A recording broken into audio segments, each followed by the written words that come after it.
Bien, muchísimas gracias por esa invitación, que me honra muchísimo, porque es una especie de aniversario para mí. Hace 10 años me invitó la doctora Clemencia Ardila para exponer aquí sobre el tema de la autenticidad. O sea, fue el primer seminario de narrativas y sacamos el libro sobre el tema de la autenticidad.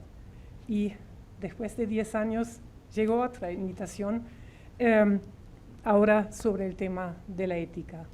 Muchísimas gracias por esa invitación y por poder estar aquí entre nosotros, ustedes. Observando lo inefable del mal en la mala senda.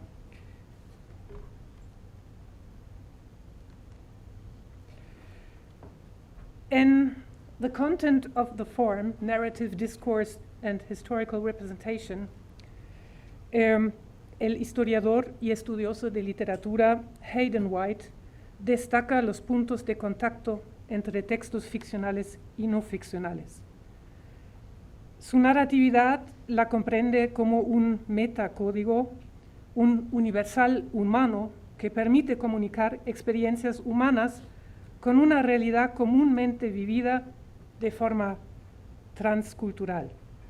Explica que la narrativa es el resultado de nuestros esfuerzos por describir lingüísticamente estas experiencias.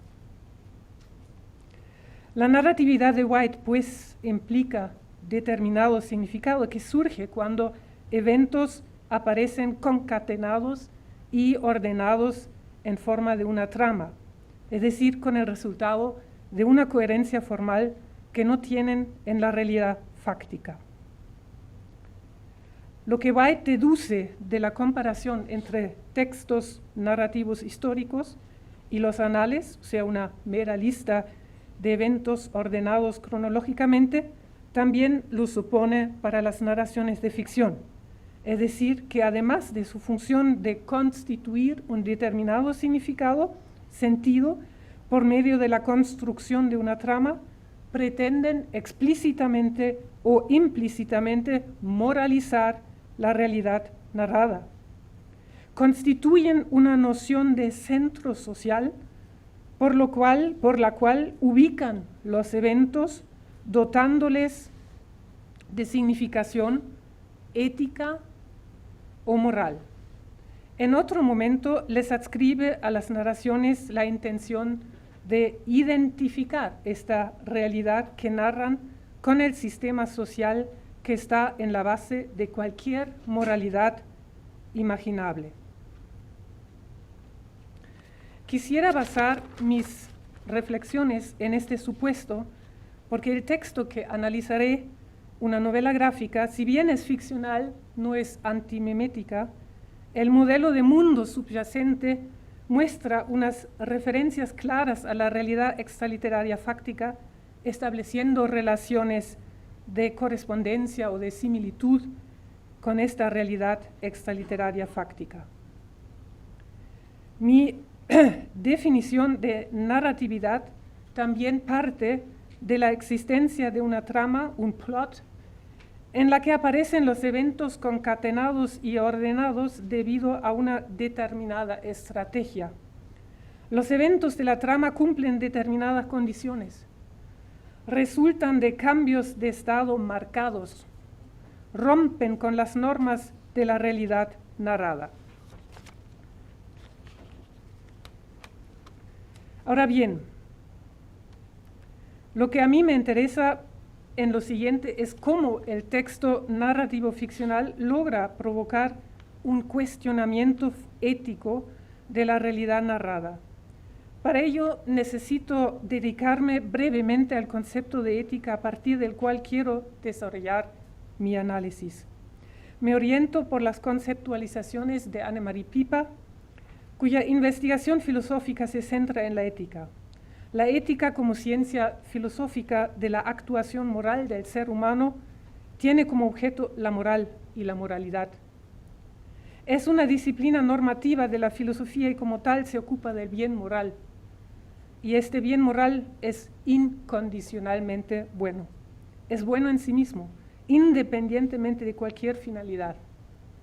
Se aplica el bien moral a hombres y acciones humanas. El bien moral no es una propiedad empíricamente verificable de un objeto, es, como ya dije, un concepto normativo con la función de motivar o provocar un determinado comportamiento. Esta provocación, así explica Pipa, solo puede ser comprendida y seguida por un ser que no esté ya completamente determinado en su comportamiento por su dotación natural, es decir, un ser capaz de decidir libremente. El bien moral presupone, pues, libertad, a saber, la libertad de afirmar algo reclamado como bueno en su ser bueno y de realizarlo mediante la acción o de expresar el rechazo de una pretensión de validez mediante la no acción. Para poder diferenciar entre el bien y el mal, los predicados básicos de los juicios morales, me puedo referir a las normas y los valores que se han establecido como vinculantes por reconocimiento común y que apelan a la comunidad de los actores en forma de mandamientos, o sea, deberás hacer esto, o en forma de prohibiciones, no deberás hacer esto. La ética narrativa, ¿cómo puedo proceder si quiero descubrir los mecanismos constitutivos de los textos narrativos que son responsables de la emergencia de posiciones éticas? El narratólogo James Phelan ve la tarea de la ética narrativa, narrative ethics, en el análisis de la intersección entre diversos aspectos formales de la narración y los valores morales. How should one think, judge, and act as author, narrator, character, or audience for the greater good? Propongo proceder diferenciando posiciones éticas en los siguientes planos de la comunicación literaria. En el plano de la historia narrada, diégesis narrada, preguntaré si los seres humanos que pueblan el universo narrado, sus interacciones en los espacios y los tiempos en los que se mueven, articulan una posición, una postura ética. Aquí me interesaré por emociones especiales como el asco y la empatía. También examinaré la dimensión ética del nivel del discurso narrativo que anima a adoptar una postura desde la cual se aplican normas de valor moral a los seres narrados. A diferencia de la narrativa literaria, el rasgo constitutivo de la narrativa gráfica es la narración visual. La narración por medio de imágenes estáticas presentadas en viñetas, paneles, de modo que la narración verbal se considera un elemento facultativo, y esto se subraya de forma ejemplar en La mala senda del artista mexicano Salvador Jacobo. De acuerdo con estas premisas, distingo entre una instancia narradora visual y una instancia narradora verbal. La instancia narradora visual es siempre extradiegética y heterodiegética y es responsable de la selección de las viñetas, es responsable del montaje, es responsable de la perspectivización y la puesta en escena de las imágenes. En este plano de constitución textual también estudiaré las estrategias generadoras de emociones especiales como el asco y empatía. Con respecto al lector implícito en su función de presumed addressee, presunto destinatario, me interesa saber si el texto exige un posicionamiento ético determinado. Me fijaré en los valores morales que son activados conscientemente por el texto narrativo a través de connotaciones y si estos valores morales que son activados conscientemente por el texto narrativo dan lugar a una determinada actitud del presunto destinatario hacia el mundo social narrado. Finalmente,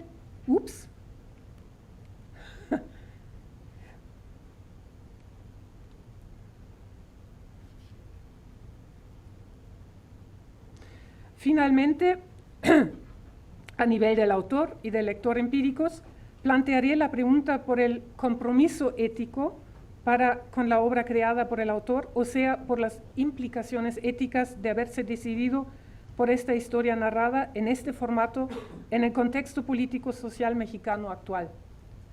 En cuanto al lector empírico, me concentraré en las lecturas articuladas públicamente en un videoblog, un podcast y en un noticiero de la red, pues todavía no se ha publicado una reseña académica en un órgano científico. Estas lecturas serán estudiadas respecto a los valores éticos subyacentes y en el contexto del estado de ánimo colectivo o público.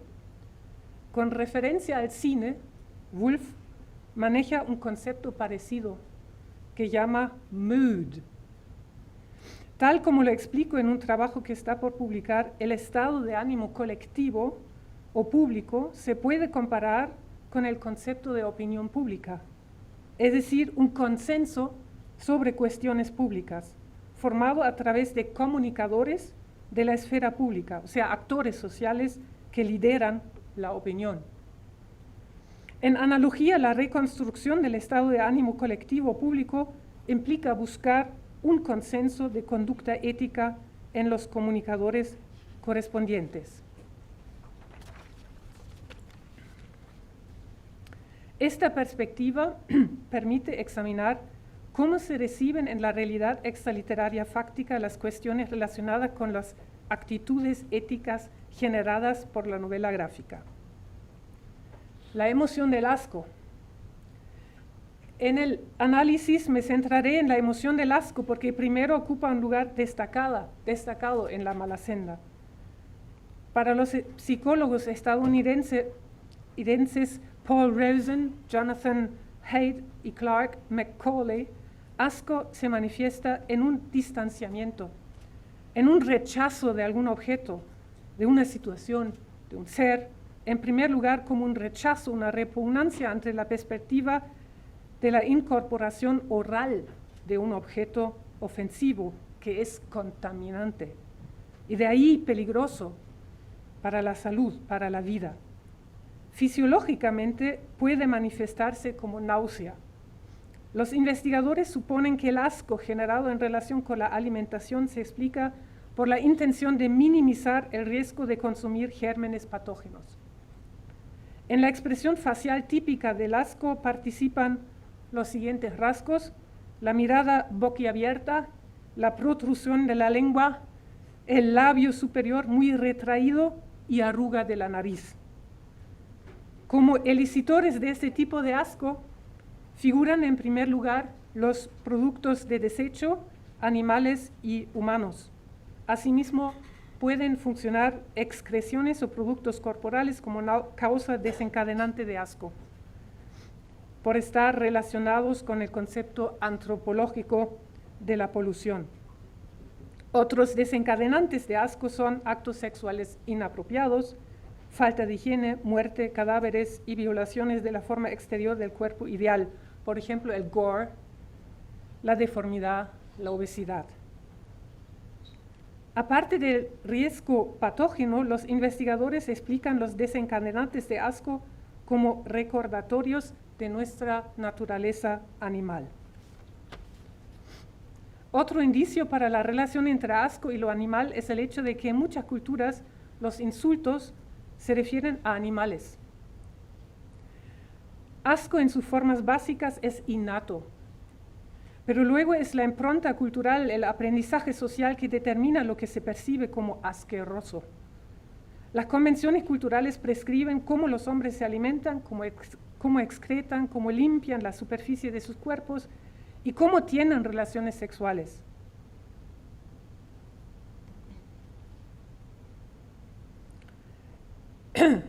En segundo lugar, me ocupo del asco porque, según varios investigadores, está entretejido en el sistema moral de nuestras culturas.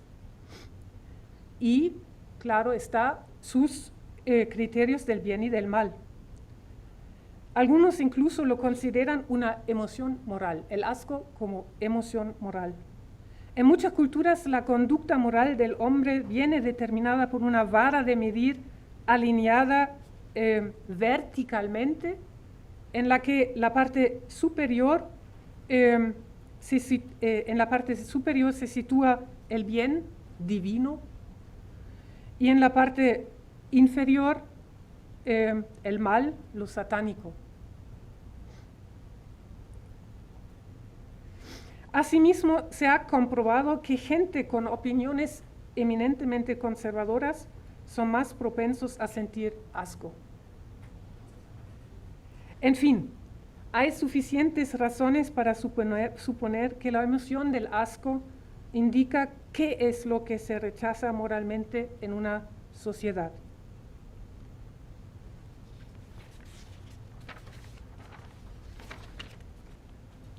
La mala senda, y esta es mi tesis, irrita por su especial énfasis en la emoción del asco y afirma su relación con el sistema moral de la sociedad.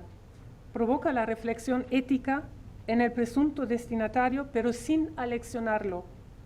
Provoca esa emoción, esa reflexión, sin dar lecciones. Los protagonistas y sus comportamientos, así como la forma en que están presentados, desencadenan la emoción del asco.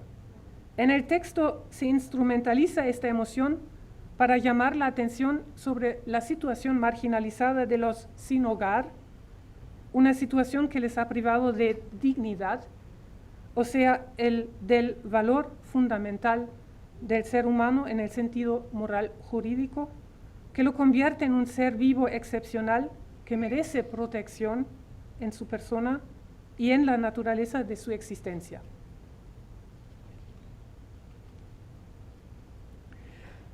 La mala senda consta de 3 volúmenes. El protagonista de los volúmenes 1 y 3 es un indigente, un sin hogar, quien en caso de mal tiempo debe buscar refugio en una iglesia o en la entrada de una tienda, vaga por las calles, descalzo, vestido con harapos, a veces con un bulto en la mano, consume lo que los demás tiran a la basura, recoge las colillas de la calle, además le faltan dientes, está despeinado y las líneas cinéticas de trayectoria y radiales encima de su cabeza o a lo largo de su espalda deben ser leídas como indicios del mal olor que se desprende el hombre.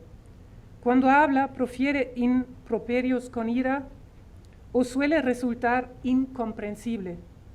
Es un paria, muy raras veces entra en una conversación con otros seres.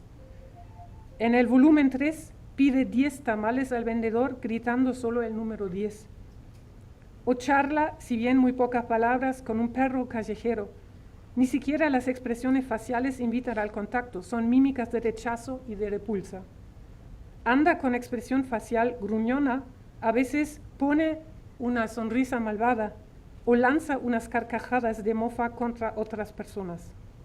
Todo lo que acabo de mencionar constituye la percepción de los otros en relación con este indigente. El espacio dentro del cual se mueve tiene mucho parecido con la Ciudad de México. Hay una serie de referencias. Respecto a los eventos de la trama, o sea, los cambios de estado marcados de los volúmenes 1 y 3, unos tienen en común actitudes de rechazo mutuo entre los hombres y se manifiestan de distintas formas. Predominan las provocaciones deliberadas e incluso un acto de sabotaje perpetrado por el indigente contra personas que en su mayoría viven pacíficamente su vida cotidiana.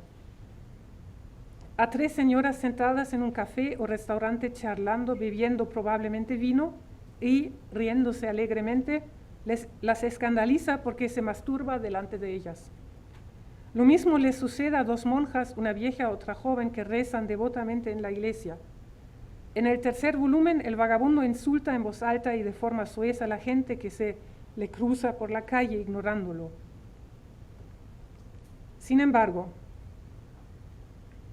más adelante es el propio vagabundo quien forma el blanco de discriminación y agresión Los autores son dos hombres, a ver si funciona.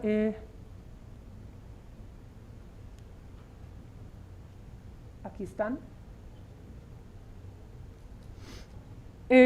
Los autores de la provocación son estos dos hombres mayores, trajeados y medio calvos, que se quejan de la presencia del vagabundo en la calle y exigen lo que llaman su exterminación. Resulta que poco antes se le unió al vagabundo un perro callejero que se revela como prudente, hablándole en lengua humana de forma muy reflexionada. Es así como le aconseja en un estilo oculto que lleve a cabo un plan para que, como dice el animal, el mundo no se desequilibre por completo. El plan consiste en introducir cantidades de basura en el aire acondicionado de un edificio de oficinas muy moderno, con fachada acristalada y varias plantas. Todas estas acciones encierran la emoción de la ira, tanto en el lado de los socialmente incluidos como en los excluidos. La ira tiene su origen en la desigualdad social. Regula la autodefensa, como explican Eddie y Cindy Harman Jones. Lo que nos distingue a los hombres en cuanto a esta emoción de los animales es que podemos controlar la ira. Sin embargo, este mecanismo de control no funciona en el vagabundo, ni tampoco en los dos hombres trajeados que piden el exterminio de todos los indigentes. De modo que no importa de qué lado estén las personas que pueblan la trama, si pertenecen a la sociedad mayoritaria o están excluidas, el animal duerme en todas. Es así como, al contrario del indigente y su perro, los dos hombres trajeados que tratan al indigente como a un leproso que se debe exterminar, despiertan asco por su físico. Sus caras están desfiguradas por pústulas. Los ojos parecen salir de cuencas negras y cuando hablan se ven hilos de mucosidad entre los dientes. Volveremos sobre este aspecto al tratar la historia del segundo volumen. Quiero llamar la atención sobre otro evento marcado y protagonizado por el vagabundo en el tercer volumen. Se trata de su encuentro con un hombre decentemente vestido,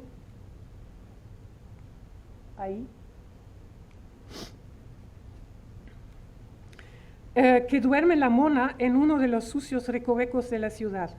El perro que acompaña al indigente actúa el papel de la conciencia moral, coge la cartera que yace junto al borracho y se la entrega.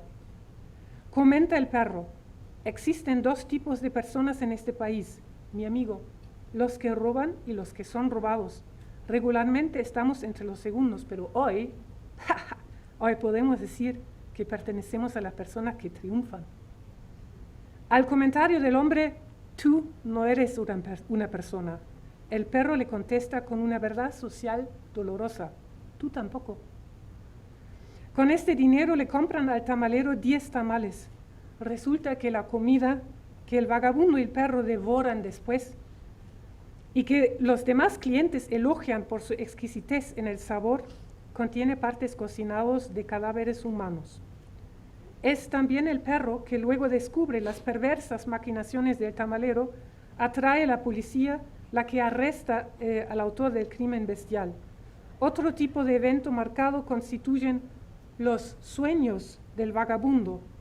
Es así como un soñar despierto nos revela las razones de su situación. Fue un boxeador premiado y amado por las mujeres, y la fama, el dinero, un manager tramposo, el alcohol y las drogas le han llevado a la ruina económica y le han hecho perder a su esposa. Esta historia de la miseria humana conecta con la trama que cuenta el segundo volumen, o sea, el de en medio. Allí presenciamos la caída social y moral de un hombre que primero pierde su trabajo, luego le abandona a su esposa y al final, en un antro con el nombre La Mala Senda, se entrega al alcohol, las drogas y al sexo desenfrenado.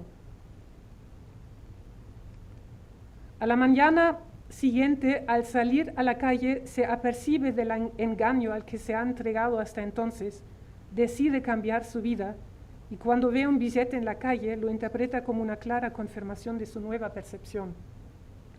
En el momento en que se agacha por el billete, muere atropellado por un autobús.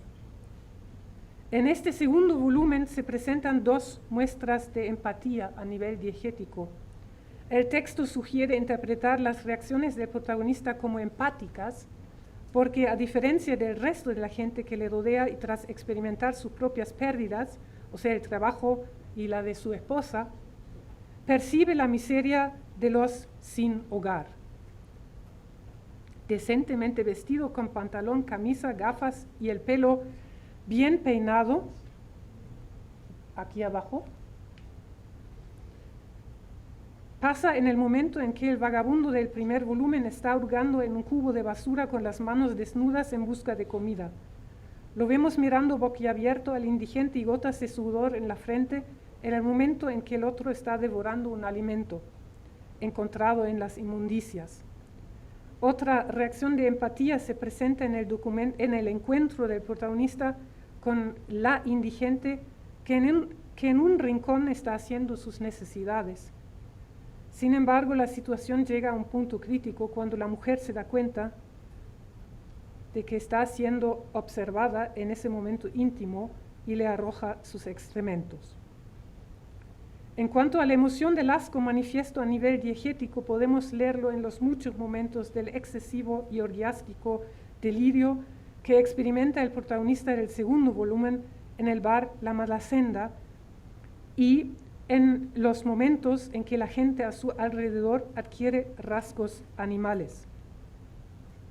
Esto es, por ejemplo, lo que le pasa a la mujer del ajustado mini vestido con estampado de piel de tigre. Al darse vuelta, tiene cara de primate. Asimismo se presentan sueños vividos por el protagonista que pretenden causar empatía en el presunto destinatario con la miseria del hombre. Son tres situaciones en las que surge. Dos de estos sueños ilustran el miedo a la muerte que sufre el protagonista después de haber perdido el fundamento de su existencia, así como el momento en que ve el autobús acercándose a toda velocidad. Presentan a un cadáver en un paisaje fluvial y cadáveres entre los picos de montañas surcadas por el viento. Y el tercer sueño le sobreviene en el bar La Malacenda, después de haber bebido alcohol. Aparece un zorro caminando por el precipicio de un cráter volcánico y le da la orden de exterminarse. Puede leerse como evento marcado, pues como resultado consume aún más alcohol y es seducido por una prostituta para que tome drogas fuertes, duras.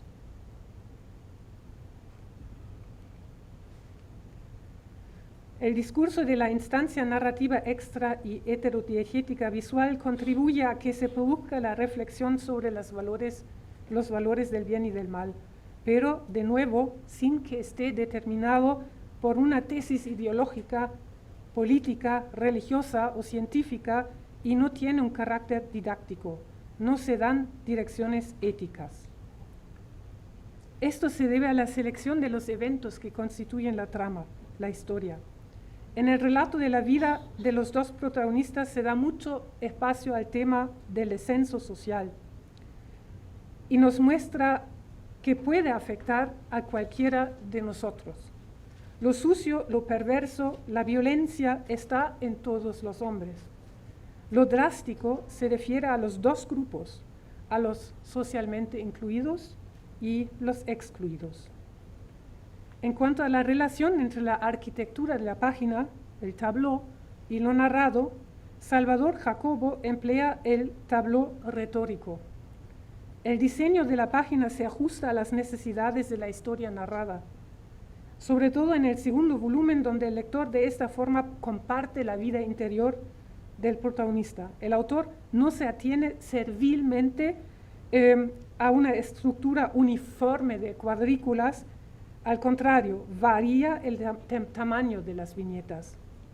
Aquí lo vemos, son varias viñetas, casi no se nota, pero son varias. A veces evita calles entre las viñetas o evita la forma rectangular de ellas con el fin de dinamizar lo narrado.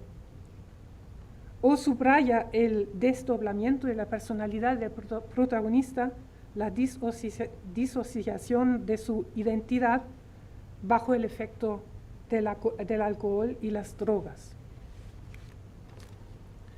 El reparto de viñetas de tipo splash es irregular, pero en el segundo volumen ocupan un papel destacado, o sea, el 37% de toda la narración.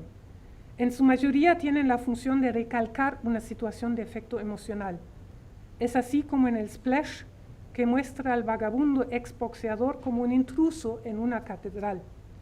La secuencia de viñetas que lleva al presunto destinatario hasta ese momento tiene por objeto generar empatía. Les mostraré cómo se genera esta emoción. Se sabe que fue engañado, indefenso, permanece bajo la lluvia. Su ira queda expresada en otro splash. Ira y desesperación estallan en sonoras carcajadas. En la quinta viñeta de esta página no se sabe si llora o si se limpia la lluvia de la cara. Finalmente, busca refugio de la tormenta en la casa de culto. En la imagen contrastan las dimensiones del espacio eclesiástico, su regularidad y uniformidad, la simetría de los elementos que lo constituyen, con el personaje del vagabundo, de quien solo se ve el aspecto descuidado de su pelo mojado por la lluvia. La empatía mantenida hasta esta viñeta después da paso al asco. En el splash que está al final, este no es el splash, pero nos lleva a este splash. En el splash que está al final de esta secuencia, este contraste entre orden y desorden a nivel de la configuración del espacio geográfico se lleva al extremo, incluyendo ahora también la dimensión moral. Al mismo tiempo señala un evento relevante, la violencia sexual perpetrada contra las dos monjas sumergidas en la oración. Lo chocante de la imagen es que el vagabundo se coloca entre la Virgen adorada y las monjas orantes para que éstas le dirijan forzosamente su oración. Aludiendo al nimbo que a modo de corona aparece detrás de la cabeza de la Virgen de la página 50, a la izquierda, y que señala el poder divino del personaje, el autor presenta al vagabundo en el splash de la página 52 con una aureola alrededor del cuerpo entero. Con los pantalones caídos y mirada lasciva hacia su pene, el vagabundo se masturba. Las monjas reaccionan con las expresiones faciales típicas del asco, lo que contesta el vagabundo con carcajadas. Estas dos viñetas presentan a los personajes con la técnica de primer plano para subrayar lo emocional de la situación. En la realidad extraliteraria fáctica a la que se refiere el discurso narrativo de la mala senda, el espacio eclesiástico, las monjas, el Cristo en la cruz, la Virgen, connotan valores morales positivos. Y estos contrastan con el mal que connota el acto de violencia sexual del vagabundo. Otra de las muchas imágenes que pretenden provocar la emoción del asco y así señalar al mal moral se encuentra en el segundo volumen, o sea, el de en medio. El protagonista ex oficinista se encuentra en el bar con el nombre expresivo La Mala Senda. Allí se embriaga. El splash muestra en plano medio corto a un hombre de cara llena de cicatrices y barba de 3 días con una mirada lasciva hacia unos puercos cuyos hocicos están sucios. Uno de ellos lame el ano igualmente sucio del otro mientras está defecando. Del fondo oscuro se destaca la camisa con flores en púrpura y rosa suave. Encima de la cabeza de uno de los puercos hay un bocadillo que dice delicioso. Forman un contraste brutal las flores de la camisa con el negro y la situación de los puercos. En el splash del lado opuesto, uno de los clientes del bar tiene la cabeza de un primate. Otro cuelga cabeza abajo con ojos que salen de sus órbitas sobre la gente. El humo de los cigarrillos cubre parte de las caras de dos chicas. Una lleva un mini vestido ajustado. Y 2 páginas más adelante, en otro splash, el mismo cliente con cara de primate sueña una imagen de zoofilia. El autor trabaja con lo crudamente grotesco, lo escatológico. Sus personajes se muestran monstruosamente distorsionados, lo que evoca la técnica fílmica del morphing.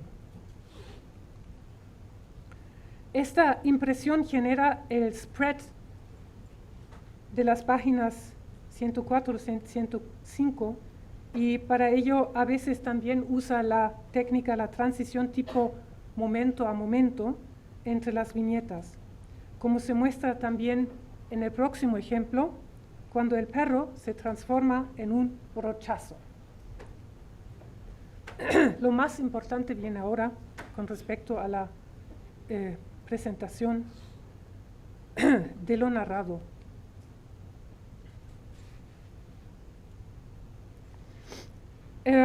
Pasemos ahora a la perspectivización, una herramienta muy, muy importante, y su influencia en la generación de emociones entretejidas en el sistema moral subyacente a la novela. Bajo este término, perspectiva, resumo con Kuhn la focalización de la instancia narrativa visual y verbal, o sea, el saber, qué es lo que puede saber el personaje, y también la ocularización, o sea, de la instancia visual, o sea, la percepción. Ya que no hay instancia narrativa verbal, no se tematiza aquí. El vagabundo se acerca al restaurante donde las 3 mujeres beben vino y fuman. Los 2 mundos, el del vagabundo y el de la gente en el restaurante, están visualmente separados por una valla que rodea el restaurante. La focalización y la ocularización subrayan este efecto, son de tipo 0. La orientación del presunto destinatario no está vinculada ni a la percepción del vagabundo ni a la de la gente en el restaurante. El hombre está concentrado en el cigarrillo humeante a la altura de las 3 mujeres que no nota todavía. En la primera viñeta la atención se centra...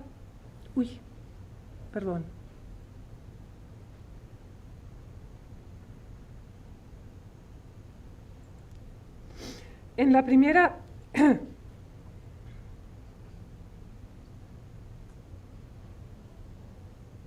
sí. En la primera viñeta la atención se centra en las mujeres que conversan relajadas, lo cual se debe al plano medio largo, o sea, medium long shot. Una de ellas lleva un collar, la otra una bufanda de piel. Detrás de ellas hay 2 hombres en trajes business, lo que sugiere que se trata de un lugar donde se reúne gente acomodada. En la composición de la imagen, el vagabundo solo adopta una posición marginal. Ahí está. Porque el restaurante está ligeramente elevado sobre el nivel de la acera en la que anda el hombre, y la instancia narrativa visual incluso presenta a los personajes desde el ángulo picado. Además, parte de la cabeza del indigente la cubre la sombrilla del restaurante. Probablemente una de las mujeres acaba de arrojar la colilla a la acera. Genera empatía con el indigente esta composición de la imagen y la perspectiva. En la segunda viñeta, la focalización cambia hacia el horizonte del saber del vagabundo. O sea, aquí.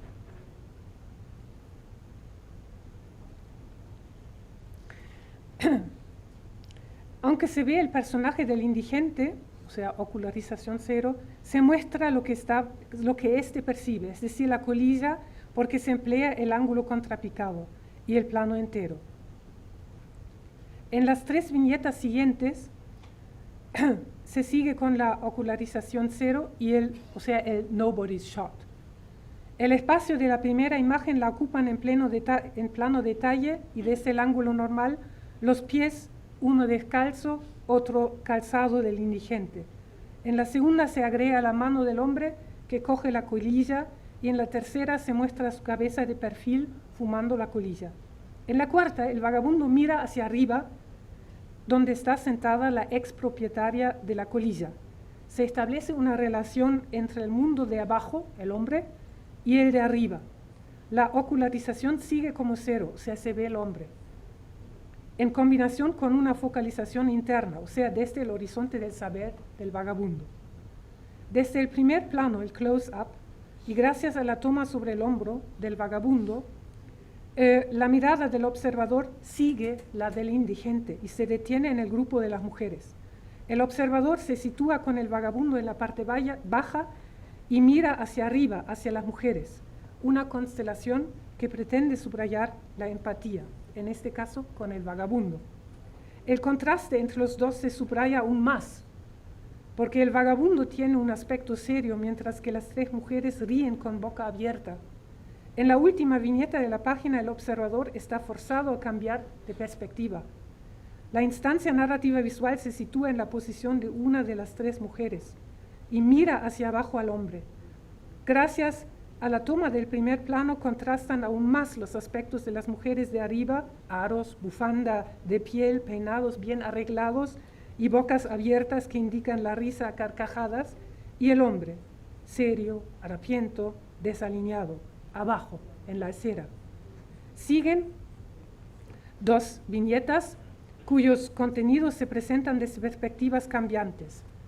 Mientras que para la primera se utiliza la ocularización cero, muestra a las mujeres que siguen ocupadas consigo mismas, plano medio corto, ángulo picado. La segunda cambia a la ocularización externa, pues las mujeres perciben algo que la instancia narrativa visual no muestra. La intimidad de las tres es destruida por la intrusión de una carcajada fuerte. Las mujeres exhiben las expresiones faciales típicas del asco. A una se le cae la colilla de la boca, la otra derrama el vino. La tercera viñeta revela la piedra del escándalo y cambia a la ocularización interna, o sea, la perspectiva de las mujeres.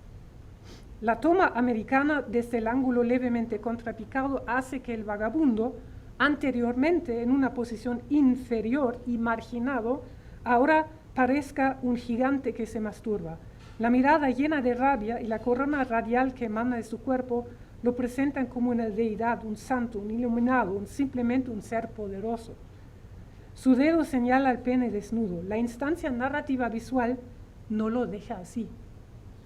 Insiste en esta impresión con dos viñetas más, manteniendo la ocularización interna, para que el presunto destinatario siga a sentir la emoción del asco.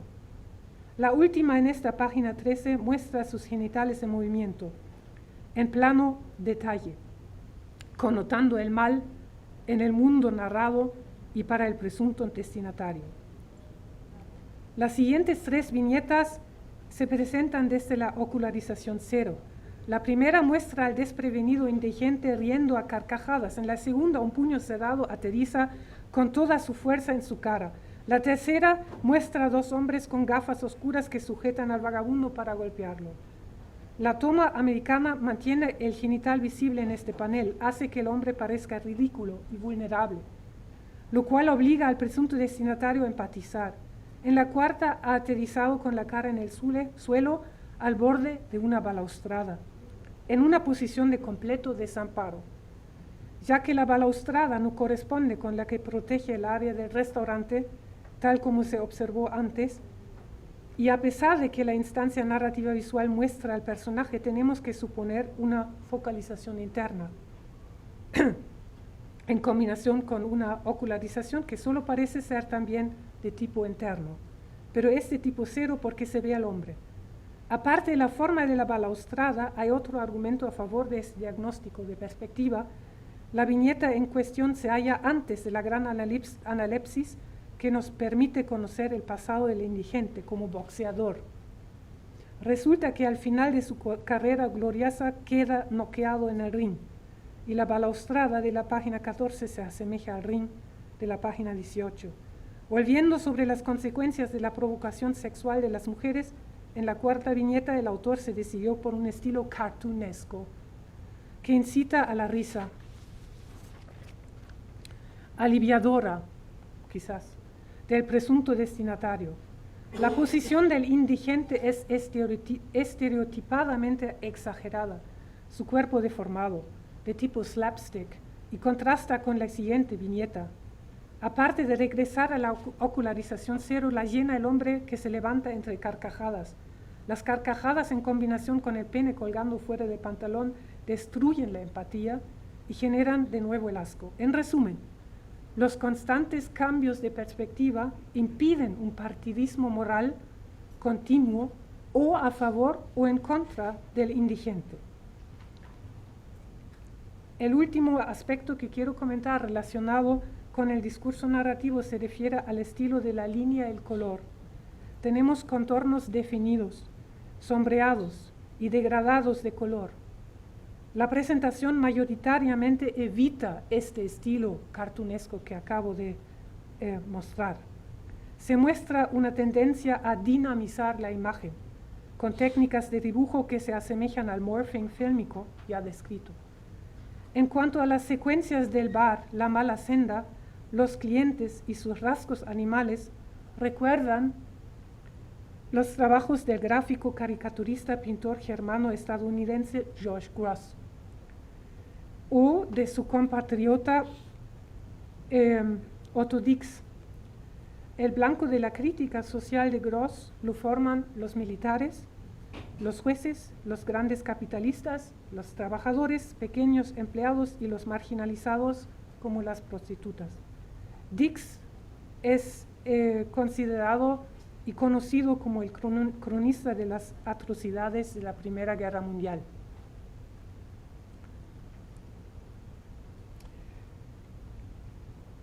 Como se ha tratado de mostrar, el texto presenta estructuras que generan empatía y asco tanto a nivel de la diégesis como a nivel del discurso narrativo, con el fin de irritar al presunto destinatario, provocar reflexiones sobre la valoración moral sin someterlo a una lección moral.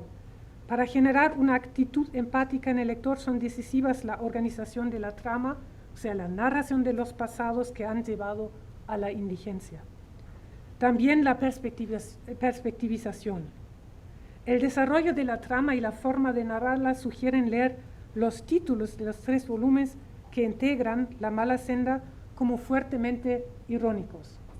Ese es el título.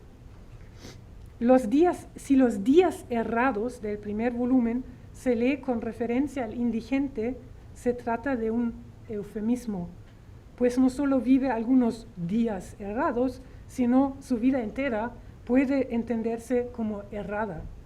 Por otro lado, los días errados también puede referirse a lo que les sucede a las 3 mujeres o las 2 monjas con el vagabundo. El protagonista del segundo volumen cree haber tomado el camino correcto que le llevará a la buena suerte y poco después sufre un accidente mortal. El tercer volumen, de hecho, trata de caníbales. Se refiere a los clientes del tamalero que, sin saberlo, comen carne humana. La frase Gran Atlas de Anatomía recuerda el título de un manual médico, no obstante señala los dibujos del tamalero en su cuaderno después de haber diseccionado los cuerpos humanos en su cocina. Ups, ¿sale?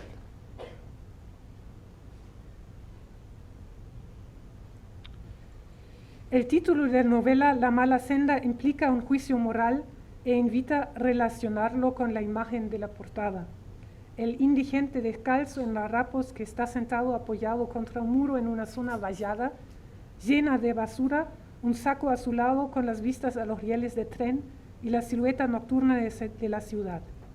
El tren que se está acercando al área de este hombre se convierte así en la metáfora del trayecto vital que desemboca en la indigencia.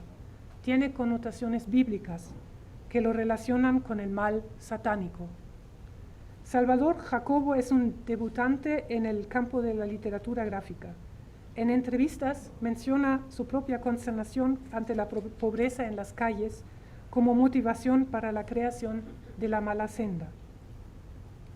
En el anuncio de la obra, la editorial Sexto Piso inapropiadamente habla de una realidad hilarante y miserable, que vive el vagabundo y que dominan los vertederos de la ciudad.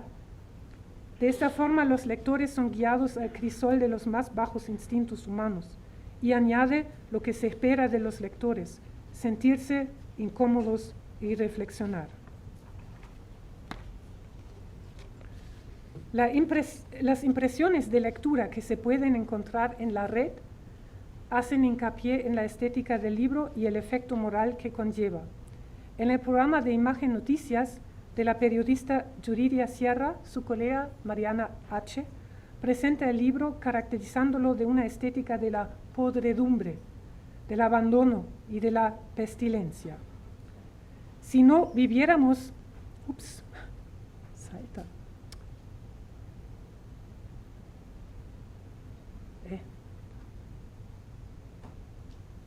Si no viviéramos en este país, y se refiere a México, si no viviéramos en este país, pensaríamos que está exagerando y que es completamente inverosímil.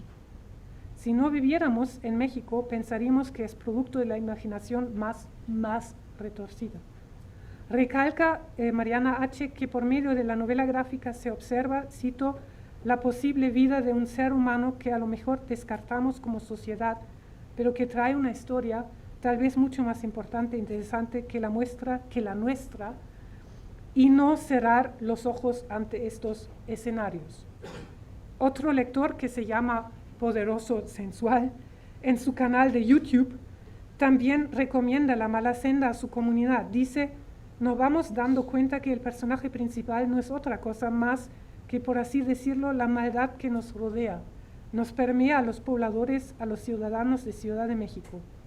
Así como Mariana H. comenta que el libro incita a la reflexión, dice el Poderoso Sensual: conocer a este personaje nos va a ir moviendo, nos va a ir generando reflexiones. Un estudio del estado de ánimo colectivo público, es el mood, del público lector mexicano, tiene que tomar en cuenta la sensibilidad de los medios y de las organizaciones civiles para la temática respecto a los años de origen y de publicación de la novela. A modo de ejemplo, cito del artículo de Octavio Torres del periódico Expansión, especializado ese periódico en economía, finanzas y negocios, y él tematiza la situación de los sin hogar en la Ciudad de México.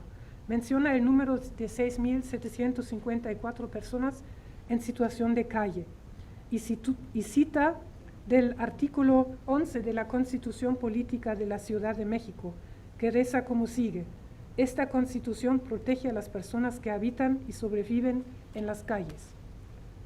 En el periódico gratuito internacional Publimetro, repartido en México, también se ha comentado sobre la temática.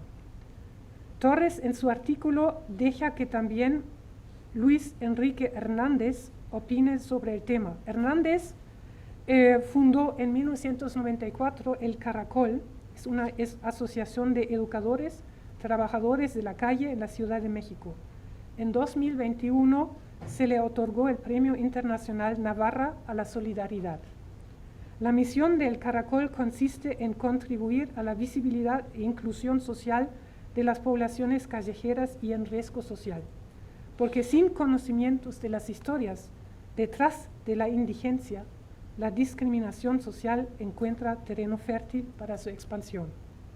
La visión del Caracol consiste en ser una institución líder en la generación y socialización de conocimientos en torno a la complejidad del fenómeno callejero.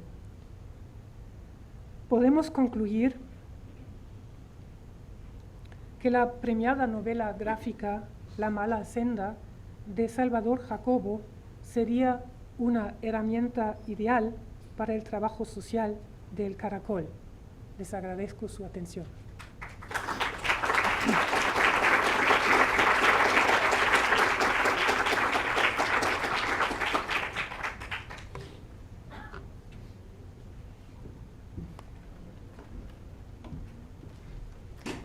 Muy bien, agradecemos a la profesora Inke Gunia por su intervención y en este momento abriremos un espacio para preguntas. Quienes deseen participar pueden levantar su mano y nuestra persona encargada les hará llegar el micrófono.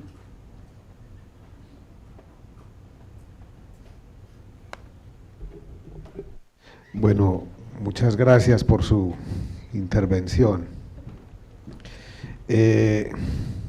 Me parece muy interesante porque incluso he estado pensando sobre una noción de un pensador español que he venido trabajando últimamente, en una elaboración escrita que vengo haciendo. Se llama Pedro Laín Entralgo, y él habla en su obra Descargo de Conciencia, habla de la plesiología. ¿De la? Plesiología. Plesiología. Entonces, bueno, él la define como tratado del otro, como ciencia del otro. Y me parece que lo que usted nos expone el día de hoy, al menos en mi perspectiva, calza perfectamente, incluso con una elaboración de un psicoanalista francés que se llama Jacques Alain Miller, que tiene un texto que se llama El otro que no existe, sí, y los comités de ética. Sí. Entonces me parece muy interesante porque es una mirada incluso muy solidaria con el indigente, que es ese otro que también existe. Así no nosotros vivamos la vida un poco desprevenida, concentrados cada uno en nuestros avatares propios, y es como si ese otro no existiera. Y hoy, como vamos con las guerras, con la inteligencia artificial, etcétera, etcétera, es casi que probable que en un tiempo no muy lejano la humanidad quede en un estado de indigencia. Entonces vamos para allá. Sí, o sea, no tengo nada que agregar a ese comentario muy útil. Voy a seguir a Pedro Laín Entralgo, ese texto que mencionó, completamente de acuerdo, sí.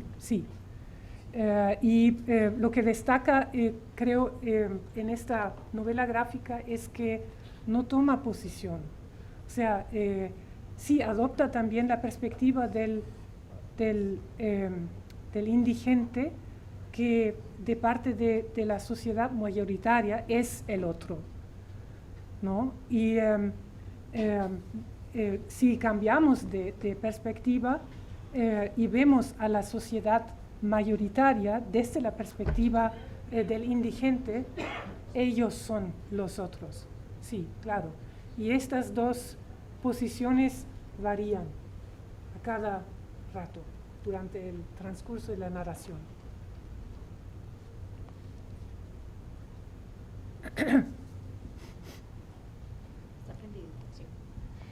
¿Alguien más desea hacerle alguna pregunta a la profesora?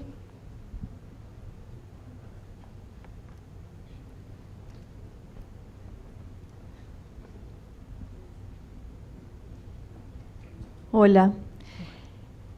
Cuando hablas de que no adopta posición, me lleva a pensar en algo, y es que de alguna manera la finalidad de las narrativas, y no sé si estás de acuerdo, llegan como al tema de que es por el bien de la compasión. Siempre es como que está en un terreno neutro, no es bueno, no es malo, es compasivo.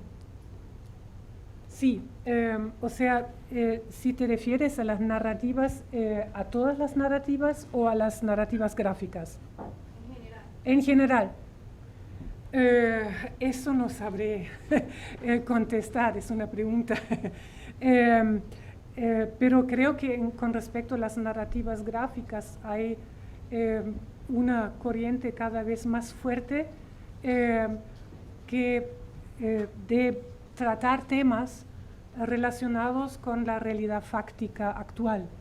Y los autores experimentan con las perspectivas y sus efectos, y tratan de, claro, lograr un impacto en este tipo de narrativas gráficas relacionadas, antimiméticas, no antimiméticas, sino que muy íntimamente relacionadas con la realidad fáctica.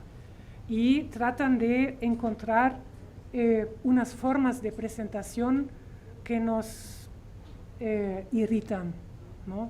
Y hay, bueno, pues una cantidad de técnicas. Esto solamente es un pequeño pedazo y subrayo otra vez el artista y autor, o sea, es el autor del guión y también de la narración visual. El artista es debutante, o sea, es su obra primeriza en ese género de la novela gráfica y es fantástico ese inicio.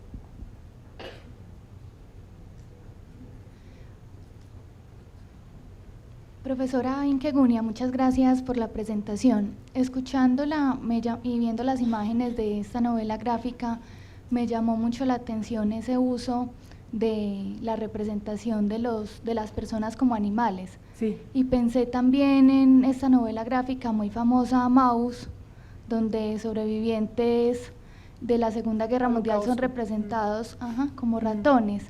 Y me quedé pensando en dos cosas. La primera, pues según el análisis que usted hizo, ¿qué quería mostrar o qué quería generar ese autor empírico al intercalar la representación de personas como animales?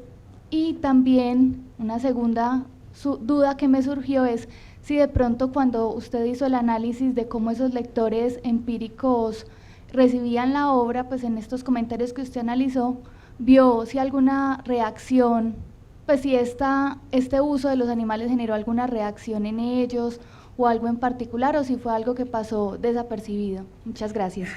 Gracias por su intervención. Para empezar, Maus no es el primero que, o sea, el autor de Maus no es el primero que usa esa metáfora de la animalización de los hombres, como traté de explicar con las referencias a Georges Grosz, por ejemplo, y Otto Dix, de principios del siglo XX. Y es una técnica, una herramienta ya con frecuencia usada en las artes gráficas. Luego, esta segunda pregunta se refiere a si dejó un impacto la animalización en el público lector. No creo que solamente la animalización impacte al público, porque ya es una técnica conocida, ¿no? En comparación con la relación entre las viñetas, o sea, la concatenación de las viñetas que llevan al momento de animalización, eso es lo importante. Y es por eso que no se encuentran documentos de recepción que hagan hincapié en esa técnica de la animalización. Pero sí mencionan la trama. Y para mí, bueno, la trama es la selección de determinados momentos, ¿no? Y la concatenación de estos eventos, ¿no? Como ustedes saben, siempre no es como en las imágenes que se mueven, o sea, en el cine, siempre hay un espacio que se omite entre dos viñetas. Es muy difícil para el narrador visual elegir aquellos momentos que puede concatenar para llegar a realizar un efecto impactante en el público. O sea, no es la animalización solo, ¿no? Eso es algo ya conocido, creo yo.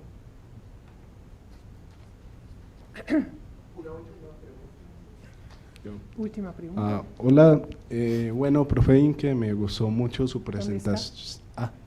Ahí. Hola. Profe, que me gustó mucho su presentación. De hecho, hay algo que me llamó la atención sobre este artista mexicano y es que genera la empatía con el vagabundo, pero a la vez no justifica las acciones Sí. que él realiza. Y Ya. me gustaría saber, en este mundo tan polarizado que vivimos, que tenemos dos extremos siempre, no sé si pueda existir algún método o alguna fórmula para generar ese equilibrio neutro, para generar simpatía con los dos extremos y que no se vaya para una ideología o para otra. Muchísimas gracias. ¡Qué pregunta! Bueno, el análisis, el propio análisis mío, en realidad demuestra cómo trata de equilibrar las dos posiciones, ¿no? Pero hay muchas otras maneras de generar una especie de, no sé, un intercambio productivo entre las dos posiciones, ¿no? Crear simpatía. La simpatía en realidad no juega un papel muy destacado aquí. Hay que buscarla en realidad, no, solamente existe en gérmenes. Es más bien la empatía, y empatía no es simpatía, ¿no? Puedo recomendar el Handbook of Emotions, que a mí me sirvió muchísimo. Y en ese handbook, a ver si